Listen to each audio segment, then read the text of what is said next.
कहते हैं आपको प्रोग्राम स्पोर्ट्स मैक में। मैं हूं आपका मेज़बान अहमद नजीब सती और मेरे साथ मौजूद हैं मेरे को होस्ट जो कभी कभी हमें बीच में कहीं ना कहीं ज्वाइन कर लेते हैं। जी मेरे बड़े बड़े प्यारे दोस्त हैं, बड़े शौरा आफाक रिपोर्टर भी हैं। आपके टू टीवी पे इनकी ज़बरदस्त रिपोर्टिंग से भी जो है वो इस्तेफादा करते हैं। हमारे साथ आसिम रियाज मौजूद है। अस्सलाम वालेकुम, कैसे हैं? वालेकुम सलाम अमर भाई, आप ठीक है? अल्लाह का शुक्र, आप खैरियत से? मैं अल्हम्दुलिल्लाह बिल्कुल ठीक है। व्यूअर्स, आज का सबसे पहले एजेंडा यानी आज के टॉपिक्स क्या क्या हैं उस पर हम बात करते हैं कि जो आज प्रोग्राम में हम शामिल करेंगे। पाकिस्तान बाबर आजम का रिज़ाइन, ये एक टॉपिक है जिस पे हम बात करेंगे आज के प्रोग्राम में। फिर पाकिस्तान क्रिकेट बोर्ड ने पे दर पे भर्तियां करना शुरू कर दी हैं जिसमें बहुत सारे नाम साबिक क्रिकेटर्स या कुछ तो ऐसे जो अभी रिटायर नहीं भी हुए उनको भी ओहदे दिए गए हैं। उनके हवाले से तमाम तर तफसीलात प्रोग्राम में शामिल करेंगे। फिर इस वक्त पाकिस्तान कप जारी है जिसका फाइनल कल खेले जाना है बरोज़ इतवार को। उसमें कौन सी दो टीमें पहुंची हैं उस पर थोड़ी सी गुफ्तगू करेंगे। फिर जो यानी जिसको ग्रेड 2 है, जो निचले दर्जे की आपकी क्रिकेट है, एक अपर टियर है जिसको प्रॉपर फर्स्ट क्लास स्टेटस हासिल है, लेकिन जो निचले टियर की क्रिकेट है जिसका नाम हनीफ मोहम्मद कप रखा गया है, उसका भी जो है वो फाइनल का रिजल्ट आ चुका है। इसके बाद जो कोयटा रीजन के मसाइल हैं, मामलात हैं, उस पर भी आज हम डिस्कशन करेंगे। इसके बाद इस्लामाबाद क्रिकेट एसोसिएशन का T20 cup Pakistan cricket board के ज़ेर साया उसका फाइनल खेला गया, उसकी तफसील प्रोग्राम में शामिल करेंगे। स्नूकर के हवाले से खबर है, स्क्वाश के हवाले से खबर है, फुटबॉल के हवाले से खबर है। जिस तरह मैं हमेशा जिक्र करता हूँ कि K2 टीवी में हमारा जो प्रोग्राम स्पोर्ट्स मैग है, इसमें हमारी कोशिश होती है कि हम तमाम तर खेलों को उस पर बात कर सकें। अमूमन ये होता है कि हम क्रिकेट पे बहुत ज़्यादा बात करते हैं, ठीक है, हमें समझ आती है कि ये एक ऐसा खेल है जो बहुत ज़्यादा लोग पसंद करते हैं, पाकिस्तान में खेलते हैं, लेकिन बाकी खेलों के भी बहुत चाहने वाले हैं, उनको भी फॉलो करते हैं। तो हमारा ये हक बनता है, नहीं इंसाफ का तकाजा है कि उसके हवाले से भी हम बात करें। सबसे पहले आसिम रियाज की मौजूदगी का फ़ायदा उठाते हुए मैं इनसे इनकी राय भी जानना चाहूँगा। इससे पहले कि मैं आसिम की तरफ चलूँ, मैं छोटी सी आसिम भाई आपकी इजाज़त से तमहीद बांधना चाहता हूँ बाबर आजम की रिज़ाइन। ज़रूरी है, ठीक है। अच्छा देखिए, हमारे यहाँ एक रिज़ाइन जब कोई खिलाड़ी करता है या उससे करवाया जाता है, जो भी हुआ वल्लाह आलम, ये अल्लाह बेहतर जाने, हर किसी का अपना ज़राया है, हर कोई अपनी अपनी बात करता है। खिलाड़ी को यानी कैप्टन का तब्दील हो जाना 4 साल के बाद, ये कोई रॉकेट साइंस नहीं है या कोई ऐसी बात अनहोनी नहीं है कि को आप ऐसे कह दें कि यार ये कोई बहुत बड़ा कोई मतलब ऐसी बात हो गई है, क्योंकि 4 साल बाद तो कैप्टन तब्दील ही होना था ना। जब आप 4 सालों में आपने मुतअद्दिद इवेंट आए, कहीं कि आप सेमीफाइनल में पहुंचे, कहीं कि फाइनल पहुंचे और एक भी नहीं जीत सके, और जो जितनी कमज़ोर सीरीज़ होती रही वो हम जीतते रहे ज़्यादातर, कुछ को छोड़ के, और जब थोड़ी मुश्किल सीरीज़ आई तो हम हारते रहे। बहुत सारी ऐसी गलतियां हुई बतौर कप्तान बाबर आजम से जो वो हमेशा दोहराते रहे। मैं थोड़ी सी बाबर आजम यानी हमारी कोशिश, हम फैक्ट्स एंड फिगर पे बात करेंगे ना, तो हम कोई बाबर आजम के अगेंस्ट है ना हम बाबर आजम के बिल्कुल हामी है कि हम किसी के प्लेयर की मोहब्बत में या तो बात करें या उससे कोई उसकी हमें को पसंद नहीं है तो उस पर बात करें। सिर्फ लॉजिक और facts and figure. Babar Azam Pakistan के पाथवे क्रिकेट से आगे आए जिसमें under 15 cricket, under 19 cricket, Pakistan A, फिर पाकिस्तान की रीजनल क्रिकेट, फिर डिपार्टमेंटल क्रिकेट उन्होंने खेली। उनके साथ खेले हुए मेरी अक्सर प्लेयर से बात होती रहती है, तो उनसे जितने भी प्लेयर उनके साथ खेले हुए हैं वो सब तकरीबन इस बात पे तो मुत्तफिक थे कि एक जो लीडर होता है ना, जिसको कप्तान हम कहते हैं, उसकी एक शख्सियत होती है, शुरू से नजर आ जाता है यार इस लड़के में एक लीडरशिप की क्वालिटी है। तो इस हवाले से कभी भी बाबर आजम खबरों का ऐसा नहीं रहे कि यार इसमें कभी लीडरशिप क्वालिटी थी। एक तो उन्होंने कप्तानी बिल्कुल ना होने के बराबर जूनियर लेवल पे की, उसके बाद कभी कप्तानी ही नहीं की निचले लेवल पर, इक्का दुक्का मैच किया तो केवल, वैसे उन्होंने डोमेस्टिक में भी कप्तानी नहीं की हुई। और ना, और सबको पता था कि यार इस बंदे में हर क्वालिटी है, बहुत ही कमाल का बैट्समैन है, लेकिन कप्तानी वाली बात इसके अंदर नहीं है। 2019 में पाकिस्तान क्रिकेट बोर्ड ये फैसला करता है कि हम बाबर आजम को कप्तान बनाएंगे, तो वो एक फोर्सफुल डिसीजन था। शायद उस वक्त आपके पास चॉइस कम हो, आपको नजर ना कोई खिलाड़ी आ रहा हो, फॉर द टाइमिंग ठीक थी, लेकिन अगर आप 4 साल के बाद देखेंगे तो ये इतना कामयाब फैसला पक्के साथ साबित नहीं हुआ है। आप चूंकि इसमें कसूर बाबर आजम का नहीं है, इसमें कसूर बनाने वालों का है, क्योंकि उनके सामने सब चीजें थी। आप ये मैं वही कहूं कि एक बंदे कभी कारपेंटर का काम नहीं किया है और आप कहेंगे इसको हम कारपेंटर का काम इसको देंगे, तो अगर वो नाकाम होता है तो बनाने वालों का कसूर है ना। तो जिसको आप ओहदा देंगे वो कभी इनकार तो नहीं करता है। अच्छा, इन 4 सालों में हमने 2021 का सेमीफाइनल में हम पहुंचे, उस 2021 के जो T20 वर्ल्ड कप था उसमें हमारी टीम सबसे हॉट फेवरेट थी, बेस्ट कंटेंडर थी उस वर्ल्ड कप को जीतने के लिए। हम बड़ी अच्छी फॉर्म रिदम में जा रहे थे। उस वक्त हमारे फास्ट बॉलर भी बड़ी फॉर्म में थे। इवन हमारे जो स्पिनर अब स्ट्रगल कर रहे हैं, स्पेशली शादाब, उस वक्त वो टॉप फॉर्म में थे उस टूर्नामेंट के अंदर, बॉलिंग के साथ खासतौर पर बात करूंगा। लेकिन बाबर आजम, जहां पे खिलाड़ियों की अपनी अपनी जगह कसूर था कि शाहीन को छक्के पड़ गए, हसन अली ने कैच छोड़ दिया, लेकिन कप्तानी में भी बहुत सारे ऐसे फैसले हुए जिसकी वजह से उस मैच में असर पड़ा बहुत ज्यादा और हम वो मैच हार गए। उसका भी एक बड़ा किरदार है। फिर 2022 का एशिया कप आता है। एशिया कप में हम उनके 50 पर 5 आउट, 55 पे 5 आउट कर देते हैं श्रीलंका के। मैच हमारे हाथ में होता है। हमारा कप्तान दिफाई हिकमत अमली के साथ जाता है, अपने मेन बॉलर रोक लेता है, उनकी एक पार्टनरशिप लगती है, वो ज्यादा स्कोर कर लेते हैं। हम वो मैच भी हाथ से आया हुआ मैच हाथ से निकल जाता है। उसके बाद उसी साल एशिया कप के बाद 2022 में हम वर्ल्ड कप के फाइनल में पहुंचते हैं। पाकिस्तान की कारकर्दगी बीच में काफी खराब रहती है, लेकिन समहाउ फिर वो जो अल्लाह की आसरा होता है ना कि एक मैच हम अच्छा जीत गए, कोई साउथ अफ्रीका नीदरलैंड से हार गया तो आउट ऑफ नोवेयर हम फाइनल में पहुंच गए। सेमीफाइनल में हमने न्यूजीलैंड को हराया और हम फाइनल में पहुंच गए। फाइनल में भी मुतअद्दिद ऐसी गलतियां बाबर आजम ने फिर से की कप्तानी में, जिसको हमें काफी डेंट पड़ा और पाकिस्तान वो मैच जो जीत सकता था वो मैच पाकिस्तान हार गया। फिर बात आती है 2023 में एशिया कप में। एशिया कप में टीम सिलेक्शन से लेके ये बात साबित हो चुकी थी कि बाबर आजम वैसे बहुत अच्छे इंसान है, लेकिन हर इंसान से कोई ना कोई गलती होती है। हम ये नहीं कहते कि ये गलती होगी तो मतलब, लेकिन उनसे ये मिस्टेक हुई कि वो अपने दोस्तियों में अपने कुछ खिलाड़ियों को फेवर करना शुरू हो गए। जैसे 2021 के वर्ल्ड कप में हसन अली बहुत स्ट्रगल कर रहे थे, हर मैच में महंगे रह रहे थे। वो हर मैच बाद कहते थे ये मेरा बॉलर है, ये मेरा बॉलर है। तो यार वो आपका बॉलर है, तो जो बाकी बैठे हुए थे वो मतलब श्रीलंका से आए थे, वेस्ट इंडीज से आए थे, वो भी तो आपके प्लेयर थे ना जो उनसे बेहतर डिजर्व कर रहे थे उस टाइम के ऊपर। तो अपने ग्रुप को, अपने दोस्तों को सपोर्ट करना, और वही दोस्त उसके खिलाफ खड़े हुए फिर, यानी वही इसके अगेंस्ट कायम रहे। खैर मैं मुख्तसर करता हूं बात को, यानी टीम को। फिर एक और मसला बाबर आजम की कप्तानी में यह रहा कि जब साल पहले आपको पता था वर्ल्ड कप है तो आपको डिफरेंट, हमारे पास बहुत ज्यादा फास्ट बॉलिंग में गुंजाइश थी।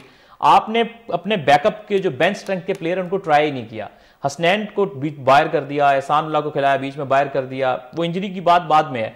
और जब आपके कुछ मेन प्लेयर इंजर्ड हुए, जैसे नसीम शाह इंजर्ड हो जाते हैं, आपके स्पिनर काम नहीं करते, तो पीछे जब आप मुड़ के देखते हैं तो पीछे को बैकअप है ही नहीं। आप नूरे हैं, कभी कहते हैं इसको पकड़ के ले आओ, कभी कहते हैं उसको पकड़ के ले आओ। और इवन फाइनल सिलेक्शन में भी हसन अली की सिलेक्शन के ऊपर बाबर ने बहुत जोर डाला, जो कि आपके सामने है। क्या किया हसन अली ने वर्ल्ड कप में?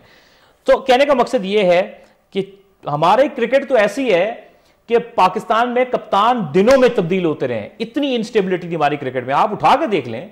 2 सीरीज में एक कप्तान है, उसके अगली सीरीज में एक कप्तान है, उसके 6 महीने के लिए एक कप्तान है, उसके बाद एक कप्तान है। बड़े कम कप्तान ऐसे हैं जिनको बोर्ड ने बैक किया और वो इतना लंबा अरसा रहे हैं। बाबर आजम उन चंद खुशकिस्मत कप्तानों में से एक है। 4 साल पाकिस्तान जैसे मुल्क में, इधर तो वजीर आजम 4 साल नहीं ठहरता भाई, तो आप कप्तान ठहर गए हो तो ये बहुत बड़ा टाइम होता है। 4-5 टूर्नामेंट आपने खेले, कहीं में बहुत आप जीत सकते थे, आपने कुछ भी नहीं किया। जो बड़ी मेन सीरीज आई आप हार गए। जब से मिसबाह उल हक हटे, जिनका दस्ते शफकत आपके सर पे था, आप टेस्ट सीरीज हारना शुरू हो गए। इंग्लैंड ने आके हमें घर में हराया, ऑस्ट्रेलिया ने आके हमें घर में हराया, न्यूजीलैंड के खिलाफ हम घर में नहीं जीत सके। यानी जो कमजोर टीम आई उनको हम हराते रहे। जो दुनिया की 20 साइड्स आती रही, उनके मेन प्लेयर मिसिंग रहे, उनको तो हम हराते रहे। जो फुल साइड है वो हमारा आके चलेगी, चाहे वो T20 है, चाहे वो आपकी वनडे क्रिकेट है और टेस्ट क्रिकेट है। तो ये एक नाकाम फैसला साबित हुआ। लेकिन आखिरी 3 महीने में, अब मैं इसको क्लोज करने जा रहा हूं, फिर मैं आसिम भाई की राय लूंगा इस बात को।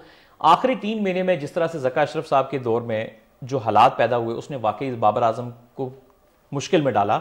यानी इस 3 महीने में उनको सपोर्ट नहीं मिली जिस तरह मिलनी चाहिए थी, क्योंकि इसलिए मिलनी चाहिए थी कि जब आपने तय कर लिया कि यही आपका कप्तान है वर्ल्ड कप के अंदर, तो फिर आपने वर्ल्ड कप के एंड तक उसको सपोर्ट करना है और पूरी तरह से सपोर्ट करना है। जब पीसीबी में स्टेबिलिटी नहीं है और मैनेजमेंट कमेटी के चेयरमैन को खुद नहीं पता वो अगले हफ्ते है या नहीं है, अगले महीने है या नहीं है, उसने क्या फैसले करने हैं, तो जो सब मज़ाका खेज हरकत होती रही वर्ल्ड कप के दौरान, मैसेज आउट होना, इतनी घटिया हरकतें हुई। आपकी टीम की कारकर्दगी अपनी जगह, ऐसे आपकी टीम अपनी इसको सपोर्ट करेंगे। लेकिन बहरहाल मेरा ये ख्याल है कि उनको प्रेशर डाला गया, जो भी हुआ। मेरी जाती ख्वाहिश ये थी कि बाबर आजम 4 साल हो गए थे ना, तो फिर किस चीज का सोचना, आप नहीं कर सके, तो फौरन से उनको जो आखिरी मैच था प्रेस कॉन्फ्रेंस में ही रिटायरमेंट का ऐलान, जो कप्तानी छोड़ने का ऐलान कर देना चाहिए था तीनों फॉर्मेट से। इतने शानदार बैट्समैन, उसकी वजह से आप उनका आपने देख रहे हैं कि पिछले कुछ अरसे से उनकी बैटिंग पे असर आ रहा है कि वो बैटिंग में रन्स नहीं कर रहे। तो आपने कप्तानी, दुनिया में बड़े बड़े प्लेयर थे, वो कप्तान अच्छे साबित नहीं हुए, तो उसमें कोई बुरी बात नहीं है। आप चले जाएं, सोशल मीडिया पे एक ड्रामा मचा हुआ है, बाबर चला गया, बाबर चला गया। वो दुनिया का आखिरी कप्तान था, बाबर चला गया। क्या पाकिस्तान की क्रिकेट से बड़ा है बाबर आजम? क्या उसके बाद कोई कप्तानी के अहल नहीं है? यहां पे वो प्लेयर जो कि कभी कप्तानी का उसका जिक्र ही नहीं हुआ। ये तो 4 साल में आपको आदत हो गई है बाबर को कप्तान देखने में, इससे पहले तो कभी किसी ने उसको कप्तानी करवाई नहीं है। सो पॉइंट इज दैट कि यार ये उसके लिए बहुत बेहतर है कि अब वो चाहे उसको फोर्स किया गया, चाहे उसने खुद छोड़ी, जो भी है, कि आज वो कप्तानी से अलग हुआ है ताकि वो अपनी क्रिकेट पे फोकस कर सके। आगे हमने ऑस्ट्रेलिया के टूर पे जाना है, वो हमारा मेन बैट्समैन है।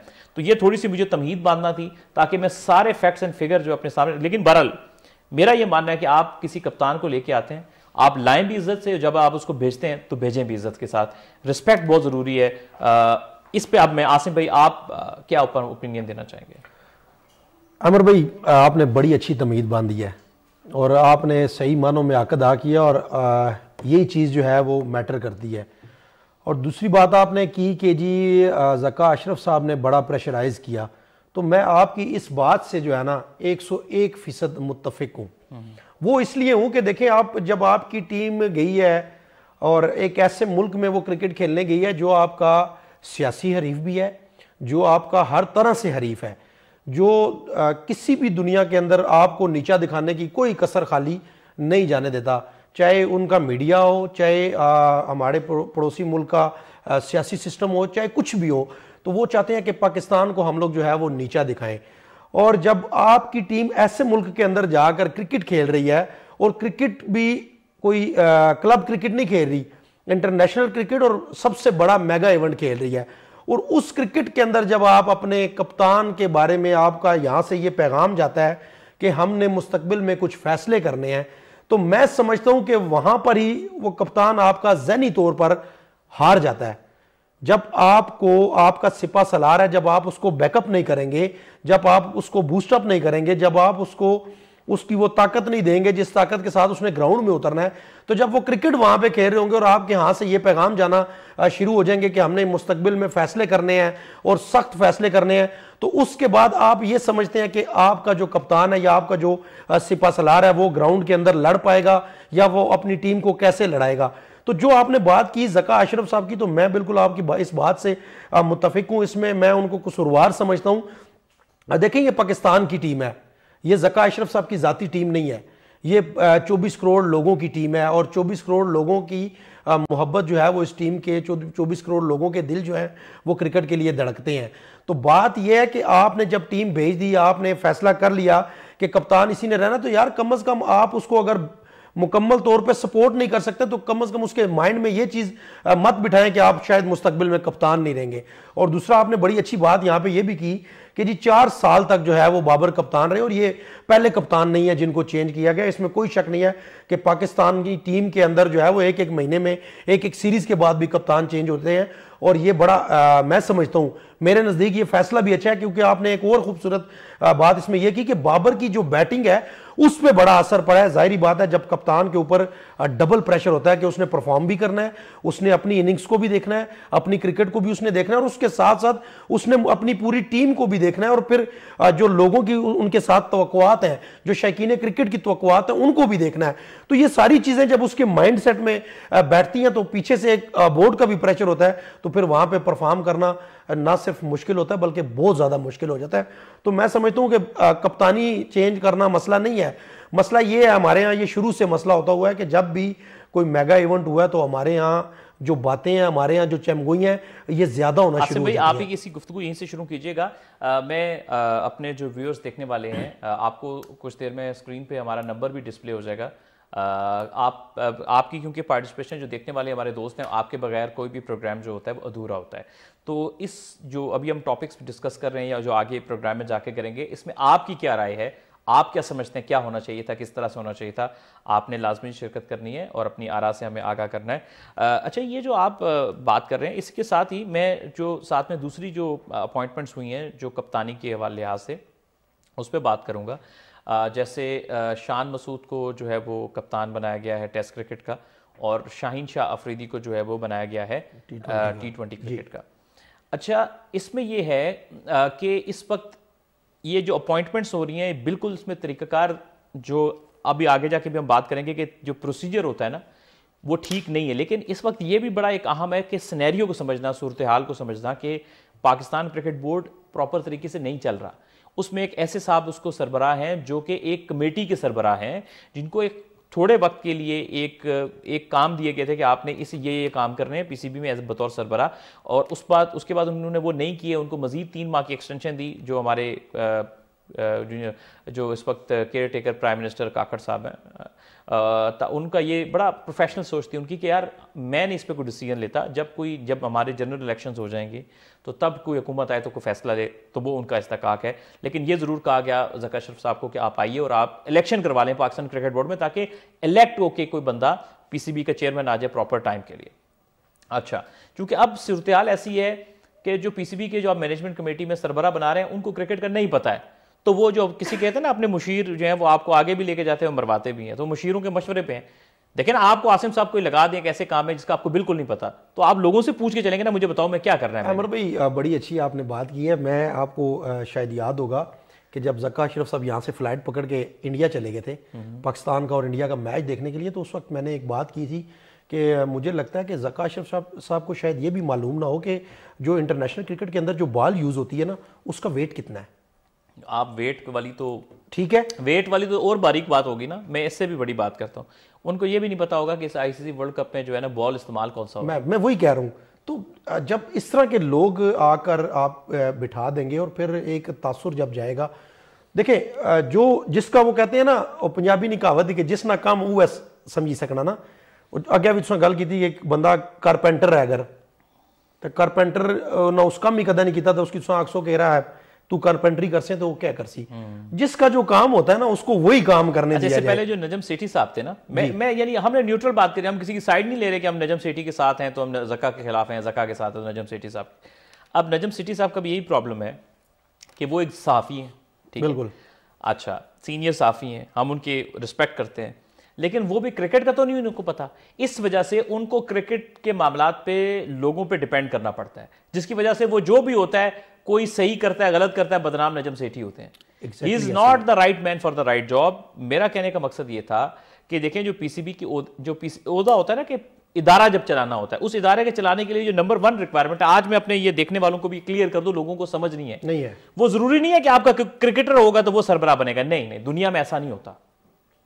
सबसे जो पहली रिक्वायरमेंट होती है ऐसा बड़ा इदारा चलाने के लिए, उसको एक बड़ा इदारा चलाने का तजुर्बा हो। समझ रहे हैं, ये बड़े बड़े ऑफिसर्स होते हैं ना कि यार उसको पहली रिक्वायरमेंट है कि उसको बड़ा इदारा चलाना आता हो। इदारा ऐसा नहीं होता कि सिर्फ आपने ग्राउंड में क्रिकेट खिलानी है, उसमें फाइनेंशियल मामलात होते हैं, उसमें एडमिनिस्ट्रेशन होती है, 100 डिपार्टमेंट्स होते हैं।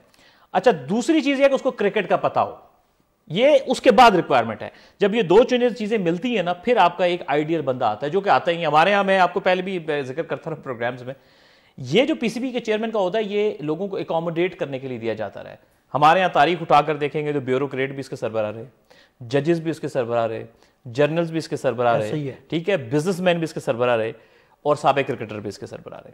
अच्छा, ज़का अशरफ और नजम सेठी साहब से पहले चले जाते हैं तो रमीज़ राजा साहब बिल्कुल ही बहुत ही नाकाम बंदे, ठीक है, सारी ज़िंदगी सिफारिश पे क्रिकेट खेली, बड़े बाप के बेटे थे, बहुत ही एक एवरेज किस्म के प्लेयर, सवाए उनकी कुछ वर्ल्ड कप में सेंचुरी हैं, और अंग्रेज़ी बहुत अच्छी थी तो कमेंटेटर बन गए, we respect for him for that. But PCB में आए तो उनका एटीट्यूड ऐसा था जैसे कोई ज़माने का फिरौन आ जाता है, यानी इतनी अपनी कि जो मैं कर रहा हूँ वो सब सही है, कोई डिपार्टमेंट कोई काम नहीं कर सकता था, रमीज़ राजा के इशारे के बगैर चिड़ी भी नहीं हिल सकती।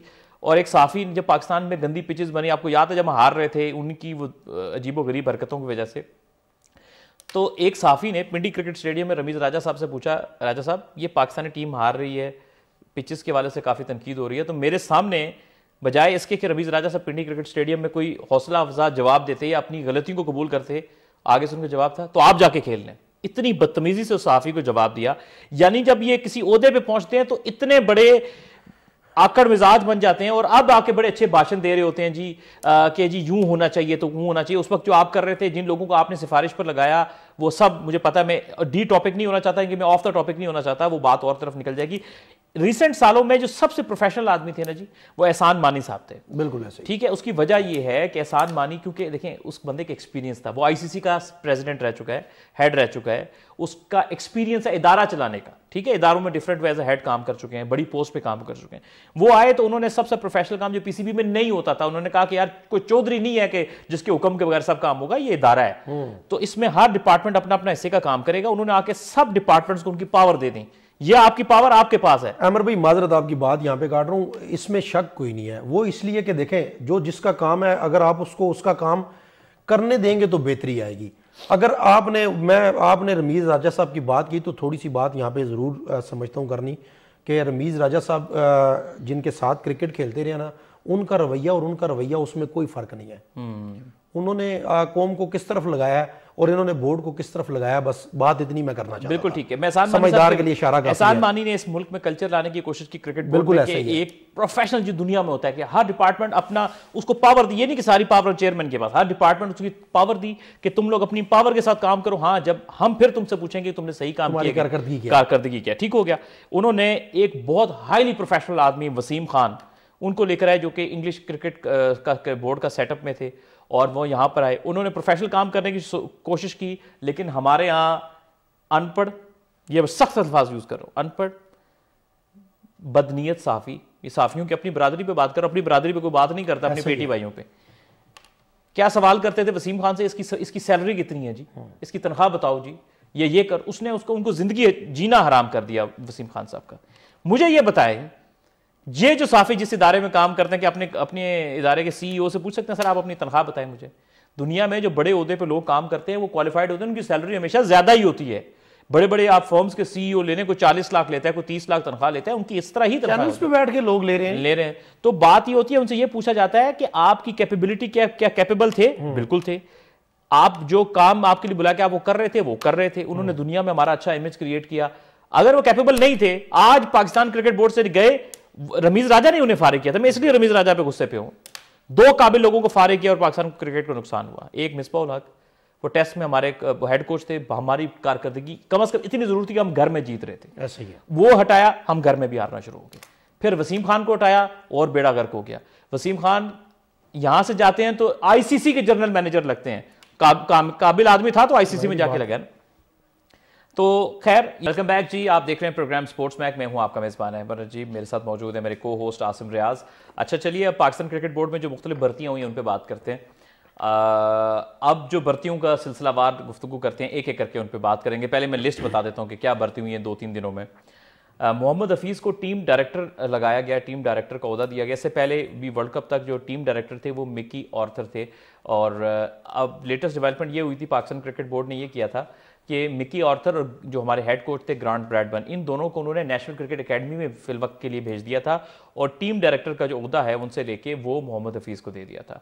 अब मसला ये है कि मोहम्मद हफीज़, चलिए पहले हम नाम लिस्ट शेयर कर दें फिर उस पर बात करेंगे।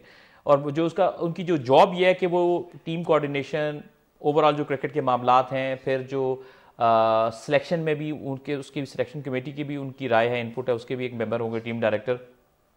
और साथ में मोहम्मद हफीज़ को एक बड़ी क्रिकेट की, पीसीबी ने अभी ऑफिशियली अनाउंस नहीं किया लेकिन बड़ी क्रिकेट की एक वेबसाइट है, उन्होंने ये कह दिया कि वो एज अ हेड कोच भी होंगे दौरे ऑस्ट्रेलिया और न्यूजीलैंड के लिए। और वो बड़ी क्रिकेट की वेबसाइट को बड़ी खबरें आउट हो रही हैं, उसकी वजह पता क्या है? उस बड़ी क्रिकेट की वेबसाइट के लिए काम करने वाला बंदा पीसीबी में काम कर रहा है। तो बहरहाल खैर, मैं आगे बढ़ता हूँ। इसके बाद जो वहाब रियाज हैं उनको चीफ सेलेक्टर का ओहदा दिया गया है। इसके साथ जो सुहेल तनवीर हैं उनको जूनियर क्रिकेट सिलेक्शन कमेटी का हेड बना दिया गया है। मोहम्मद यूसुफ जो हैं उनको जो अंडर 19 क्रिकेट टीम का हेड कोच बना दिया गया है। और सुहेल तनवीर जो हैं उनको जूनियर क्रिकेट, जिसका भी जिक्र हो गया। अब आते हैं मोहम्मद हफीज़ पे। मैं छोटी सी बात करूंगा कि मोहम्मद हफीज़ बहुत अच्छे इंसान है, ईमानदार इंसान है, इसमें कोई शक की बात नहीं है। लेकिन बात ये होती है कि जब कोई आप ओहदा होता है ना, कोई भी किसी भी इदारे में जब आप कोई नौकरी वैकेंसी निकलती है तो उसके ऊपर एक उसकी रिक्वायरमेंट्स होती है कि ये रिक्वायरमेंट है इस ओहदे पे अप्लाई करने के लिए और इन रिक्वायरमेंट्स को आपने पूरा करना है।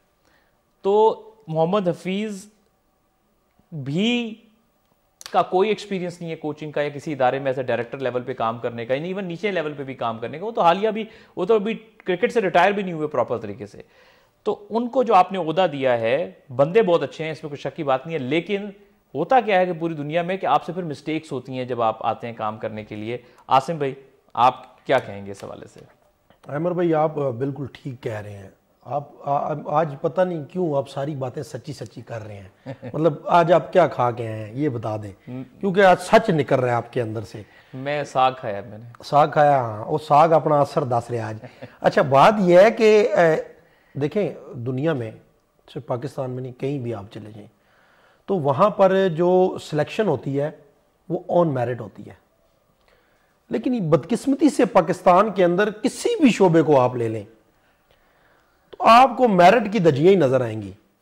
और चाहे वो पाकिस्तान क्रिकेट बोर्ड है, आपने पिछले वीक में आपने एक खबर चलाई है गिलगित के हवाले से, कोयटा के हवाले से, तो उस खबर के बाद जाहिर बात है वो भी आगे थोड़ा सा उसको भी हम जरूर डिस्कस करेंगे।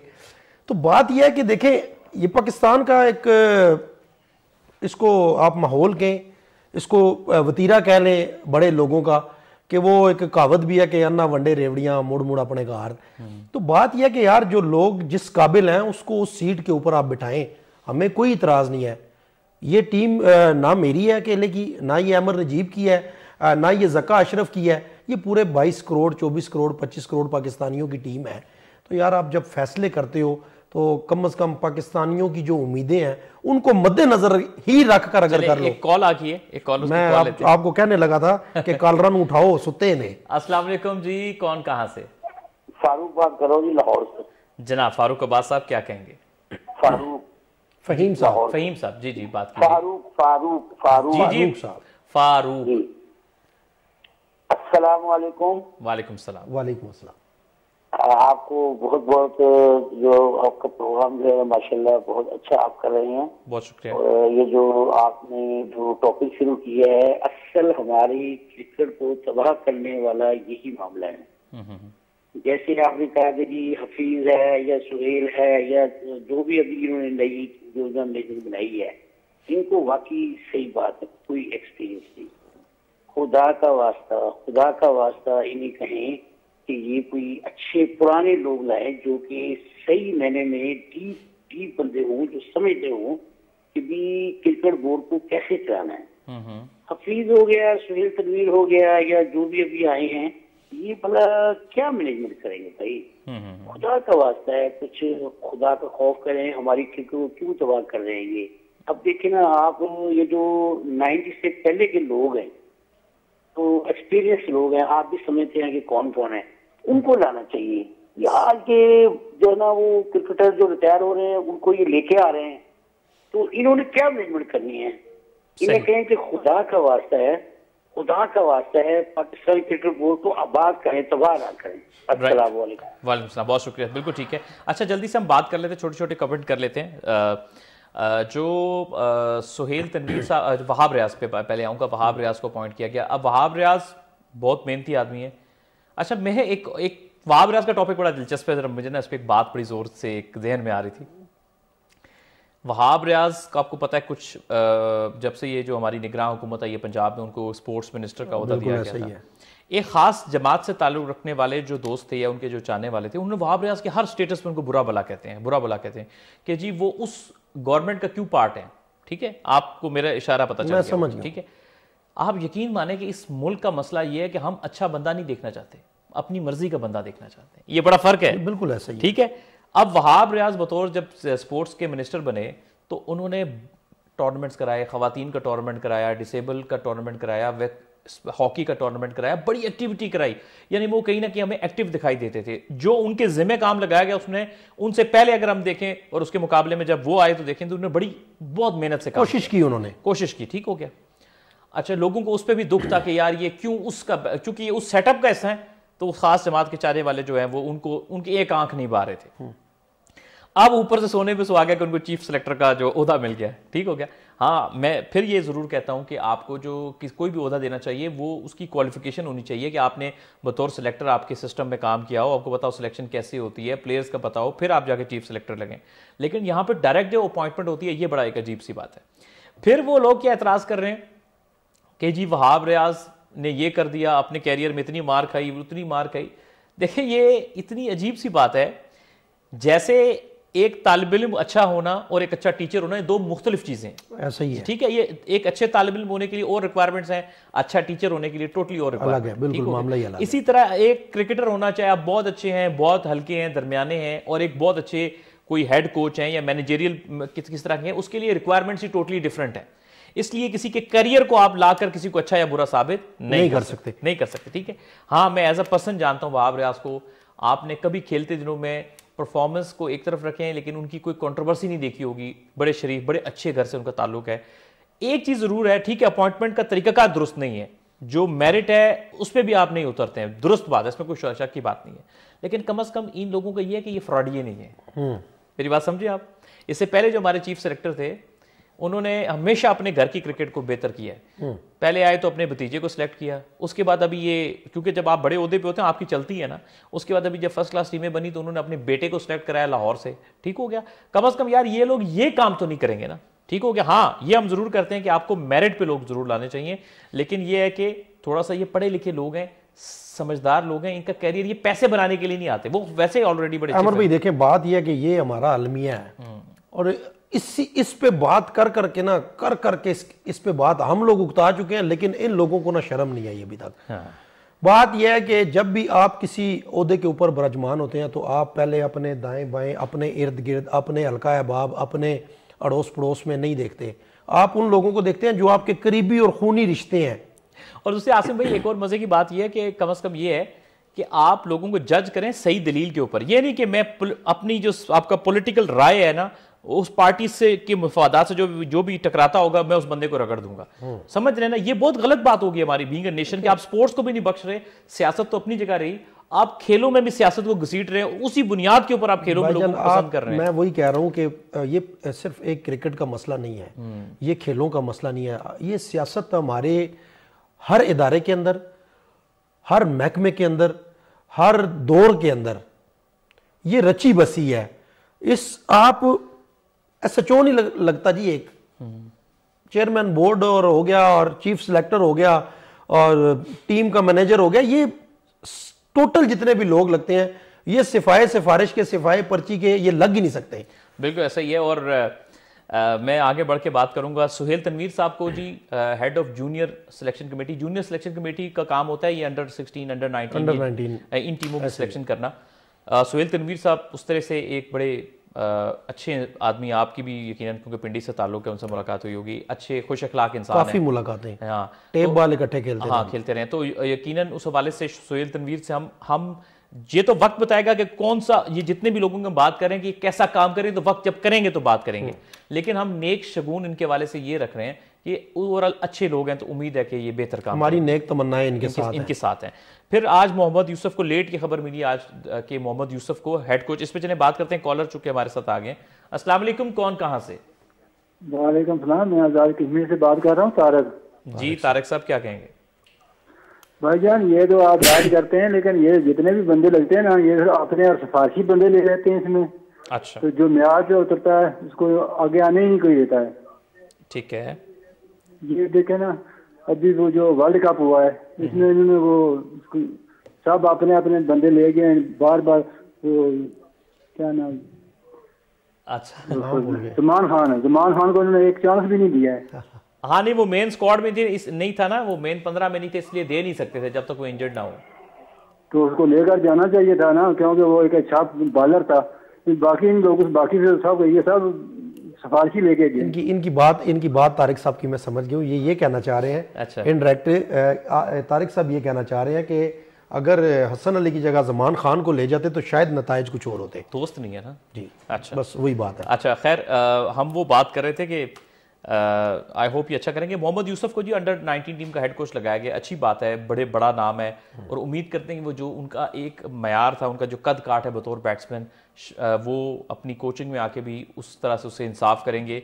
और सबसे पहली बात, जब आप किसी को ओहदा देते हैं ना, हमारे सिस्टम का एक बड़ा मसला ये भी है, government change, board change, government change तो बोर्ड चेंज, बोर्ड चेंज तो बंदे चेंज। प्लीज लोगों को काम करने दें, 3-3 साल काम करने दें, ताकि 3 साल बाद उनसे रिपोर्ट लें या हर साल बाद उनसे रिपोर्ट लें कि भाई क्या काम कर रहे हो, जो तुम्हें काम दिया गया था उसमें तुमने क्या प्रोग्रेस की है। इस तरह आप 3-3 महीने बाद चेंज करेंगे, हर सीजन बाद चेंज करेंगे, कभी भी सिस्टम में नताइज जो है आपके अच्छे नहीं आ सकते हैं। सो मेरी इन सब बातों के बाद नेक तमन्नाएं हैं बाबर आजम के लिए कि एज अ बैट्समैन वो तरक्की करें। नेक तमन्नाएं, नेल लगने वाले लोग जैसे शान मसूद टेस्ट के कप्तान हैं। हाँ, मैं एक बात भूल गया था शाहीन अफरीदी पे। अब जो शाहीन अफरीदी को कप्तान बनाया वो बात हजम नहीं हुई। उसकी वजह ये है, उनके हक में सिर्फ एक नुक्ता जाता है कि उन्होंने उनकी कप्तानी में 2 PSL टाइटल जो है वो जीते हैं लाहौर कलंदर में, ठीक हो गया। लेकिन बाकी जितनी जो चीजें उनके अगेंस्ट जाती हैं, भला कौन सी? एक ये कि उनकी पेस, जहां वो 145 148 पे नया गेंद करते थे, अब वो 132-33 पे आ गए। परफॉर्मेंस उनकी स्ट्रगल कर रही है, नए गेंद से आउट नहीं हो रहे उनसे। फिटनेस उनकी स्ट्रगल कर रही है। अच्छा, फिर उनको सब कह रहे हैं कि अब उनको थोड़ा आराम देना चाहिए, सारी क्रिकेट नहीं खिलानी चाहिए।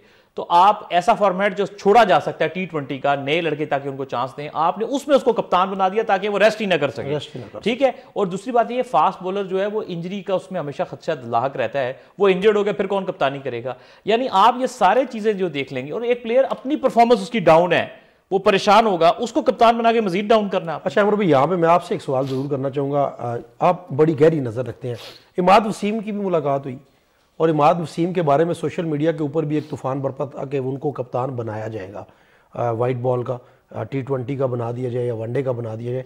तो नहीं समझते कि इमाद वसीम जो है वो शाहीन शाह अफरीदी से ज्यादा बेहतर कप्तान साबित हो सकते थे? जी हो सकते थे, क्योंकि एक्सपीरियंस प्लेयर ने, कप्तानी की भी हुई है, और फिर इनके पास एक और चॉइस भी थी, या इमाद वसीम हो सकते थे या शादाब खान। इसलिए हो सकते थे कि शादाब T20 में बेहतर है, वनडे में उसकी परफॉर्मेंस बहुत बुरी है जिसे आप लोगों ने देखा, तो T20 में आप कप्तानी करा सकते थे, उसको कप्तान बनाए, उसके अंडर कोई वाइस कप्तान बना दें।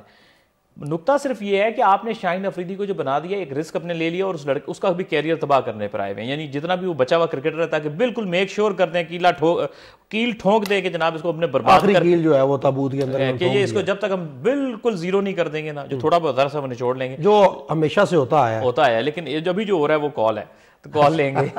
अस्सलाम वालेकुम जी, हमारे साथ कॉलर मौजूद है जी। कौन साहब, कहाँ से? अस्सलाम वालेकुम, मैं कश्मीर से बात कर रहा हूँ। जी बेटा, क्या नाम है आपका? मेरा अरमान अली। अली जी जी जी बेटा, बोलें, क्या कहेंगे? मैं कहना चाह रहा हूँ बाबर आजम को क्यों हटाया गया है? बाबर आजम क्यों हटाया यार, बताओ यार। अच्छा ठीक है, मैं अच्छा ठीक है, इस पे बात करते हैं। वो बात है कि सारी रात नींद में जाने रही, सुबह पूछा अच्छा वो छोटा बच्चा ना, तो उसके माइंड में वो चल रहा है। अच्छा बेटा, बाबर आजम को इसलिए हटाया गया, मैं आपको बता दूं कि उन्होंने 4 साल कप्तानी कर ली थी, तो एक हर चीज का एक मुद्दत की मियाद होती है। बाबर आजम को वैसे हटाया नहीं गया, बजायर उन्होंने खुद इस्तीफा दिया है उस ओहदे से, तीनों अपने हटे हैं। लेकिन बहरहाल ये होता है क्रिकेट में, लोग रहते हैं कप्तान, फिर वो हटते हैं, कोई और आ जाता है, ये तो सिलसिला चलता रहता है। आप ये दुआ करें कि वो जो उनकी बैटिंग की फॉर्म नीचे गई हुई, अल्लाह करे कि वो वापस बहाल हो जाए। तो अच्छा, अब मैं मेरा ख्याल है कि ब्रेक करीब है, मैं प्रोड्यूसर साहब से जानना चाहूंगा, मेरे कान में बता दें कि कितना टाइम है, तो एक मैंने इंपॉर्टेंट टॉपिक पे बात करनी है, उस पर मुझे थोड़ा सा टाइम लगेगा। ब्रेक में भी कितना वक्त है? 1 मिनट है। अच्छा ओके, ब्रेक का वक्त हो गया जी, ब्रेक से लौट कर आएंगे तो बहुत ही इंपॉर्टेंट टॉपिक है, उस पर हमने बात करनी है। अब चलते हैं छोटी सी ब्रेक की तरफ। बड़ा इंपॉर्टेंट टॉपिक है, हमने लास्ट प्रोग्राम में मैंने क्वेटा रीजन के हवाले से गुफ्तगू की थी, और उस हवाले से कुछ दुरुस्तगी भी है और मजीद उस पर कुछ डिस्कशन भी हो करते हैं। दुरुस्तगी ये कि फ़र्द जज्बात में एक इन्फॉर्मेशन मैंने गलत दी थी, उसकी मैं तस्हीह करना चाहता हूँ। जुनेद के, मोहम्मद जुनेद के ऊपर मैंने बात की थी कि वो 30 के स्क्वाड में नहीं है। मोहम्मद जुनेद 30 के स्क्वाड में मौजूद था, उसने रेड बॉल के मैचेस भी खेले थे, जो मैंने अपनी इन्फॉर्मेशन को दुरुस्त करना है, लेकिन उसको वनडे टूर्नामेंट में चांस नहीं मिला, हालांकि वो बहुत टॉप परफॉर्मर था। अच्छा, और अगर ज़्यादा फरते जज्बात में आपको कोई मेरे अंदाज से कोई बात बुरी लगी है कोयटा एसोसिएशन वालों, तो उसके लिए आप जो है वो मैं आपसे माजरत करता हूँ, लेकिन मैं अपने मौक़िफ़ पे कायम हूँ। ठीक है, जो इन्फॉर्मेशन है ना उस पर मैं कायम हूँ। अच्छा, अब हुआ क्या, इससे पहले कि मैं चलूँ, कि मुझे उस प्रोग्राम के बाद मुख्तलिफ ज़राए से धमकाने की कोशिश की गई, डराने की कोशिश की गई, और कहा कि अदालत में लेके जाएंगी। तो मैंने कुछ को जवाब नहीं दिया। एक साहब को मैंने जवाब दिया, मैंने कहा मेरे पास फैक्ट्स एंड फिगर हैं, खबर पे मैं अपनी कायम हूँ, आप अदालत में जाना चाहते हैं, मुझे कहते 10 करोड़ का हर्जाने का नोटिस देंगे। मैंने कहा आप ज़रूर जाइए, आप वो लेके जाइए, मैं जो मेरे पास फैक्ट्स एंड फिगर है मैं वो लेके जाऊँगा, आप अपनी बात का जवाब दीजिएगा, मैं अपनी बात का जवाब दूंगा।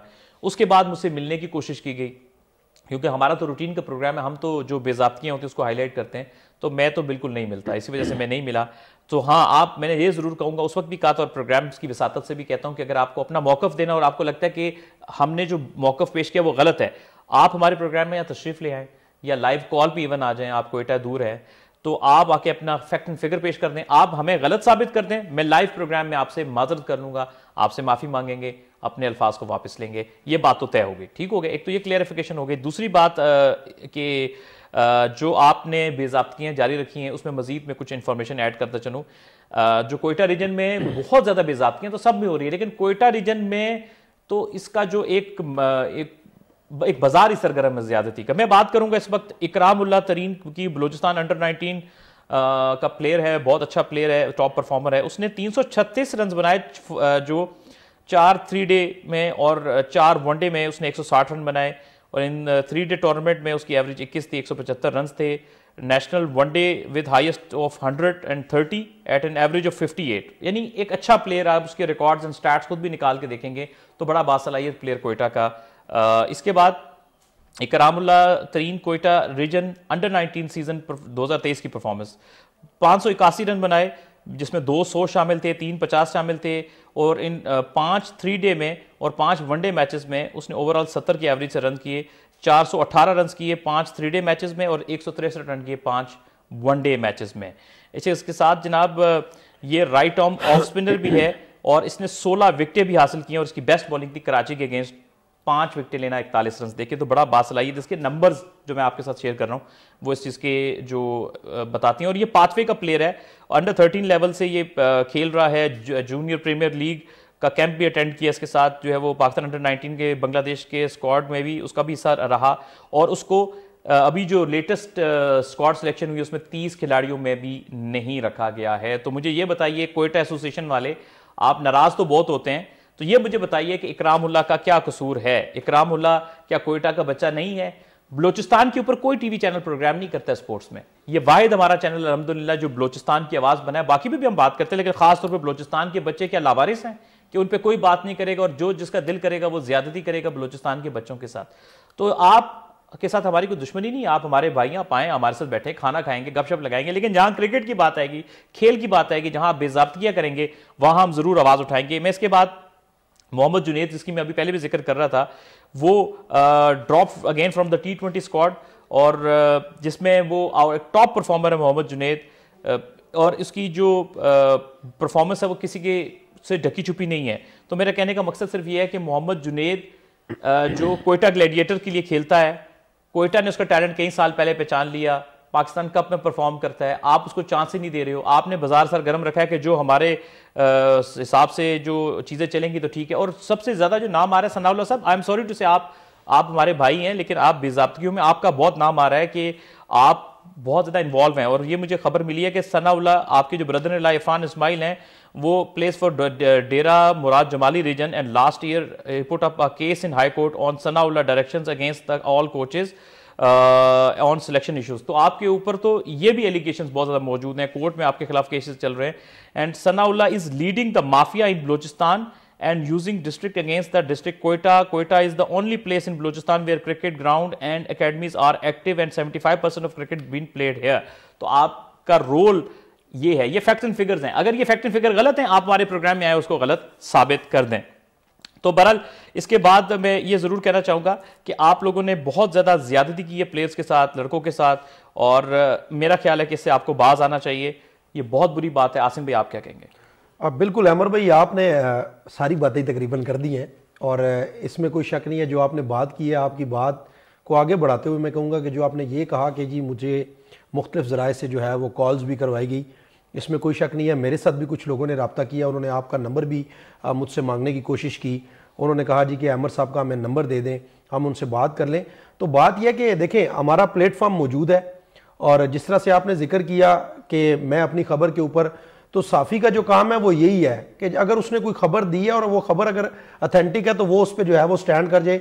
तो K2 टेलीविज़न ने हमें सिखाया भी यही है कि हमने अपनी खबर के ऊपर ना सिर्फ स्टैंड करना है, बल्कि हमने उसके फैक्ट एंड फिगर्स जो है वो मज़ीद ऐसे लोगों को बेनकाब करना है जो अच्छे लोगों के साथ और जो ऑन मेरिट लोगों के साथ ज़्यादतियाँ करते हैं।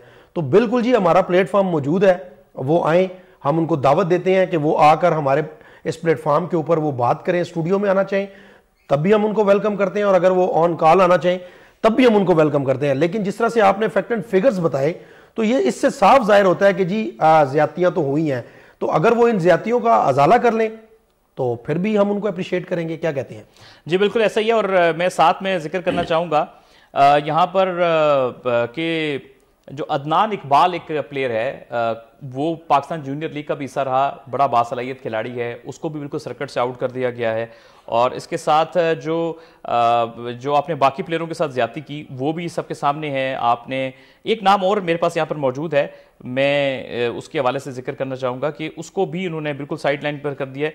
और कुछ अपने क्लब के लड़के हैं जी, आसिम भाई, उनको उन्होंने उनके इतनी परफॉर्मेंस नहीं है, लेकिन उनको सनाउल्लाह साहब ने जो है वो टीम के अंदर डाला है, तो ये तो ज्यादती वाली बात है ना। अमर भाई यही बात मैं करूं ना, मैंने आपको पहले भी ये बात की है कि देखें हमारे यहाँ ये अलमिया बन चुका है और ये एक सवालिया निशान है।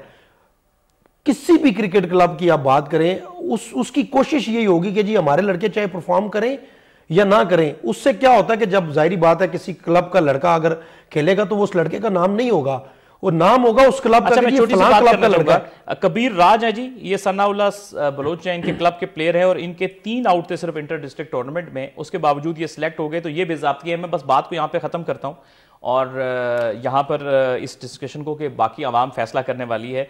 अच्छा, जो मजीद कुछ खबरें रह गई, वक्त बहुत कम है हमारे पास, 3 से 4 मिनट रह गए, उस पर हम ज़रूर प्रोग्राम में बात करेंगे जी। पाकिस्तान के जो हमजा खान है उन पे बात करेंगे, बल्कि पहले हम बात करेंगे स्नूकर के ऊपर। स्नूकर जो है वो स्नूकर के ऊपर बात करेंगे जी। स्नूकर पे पाकिस्तान के एहसान रमज़ान IBSF जो टूर्नामेंट है उसके वो फाइनल में शिकस्त खा गए हैं जी, और ये कुछ सूरत हाल थी फाइनल की, और बहरहाल अच्छा मुकाबला किया उन्होंने, लेकिन फाइनल में वो आगे तक नहीं पहुंच सके। इसके बाद मजीद खबर ये है कि स्क्वाश में हमजा खान जो है वो उनको क्वार्टर फाइनल में शिकस्त हो गई। स्क्वाश में बड़ा अच्छा प्लेयर, ये इसने हार लिया, वर्ल्ड जूनियर टाइटल जीता था। फिर सऊदी अरेबिया के खिलाफ पाकिस्तान की फुटबॉल टीम ने मैच खेला, बहुत अच्छा मुकाबला किया। सऊदीया बहुत बेहतर टीम है हमारे मुकाबले में, रिसेंटली वर्ल्ड चैंपियन अर्जेंटीना को रहा है, लेकिन उनके खिलाफ खेलना ही, और पहले हाफ तक सिर्फ 1 गोल था, बहुत टफ टाइम दिया था सऊदीया को हमारी टीम ने। तो वेल डन बॉयज, 4-0 से आप हारे हो, लेकिन यकीनन आपने बहुत कुछ सीखा होगा। और ये कुछ डिस्कशन थी आज का प्रोग्राम। हमारे प्रोग्राम की टाइमिंग तब्दील हो गई है दोस्तों, अब से आप यानी अगले हफ्ते से आप ये प्रोग्राम शाम 7 से 8 बजे देखा करेंगे। और वक्त हुआ चाहता है जी कि अब आपसे इजाज़त ले जाएं प्रोग्राम में, और मुझे यानी अहमद नजीब को और मेरे साथी आसिम रियाज को इजाज़त दीजिए। जहाँ रहें खुश रहें, पाकिस्तान जिंदाबाद।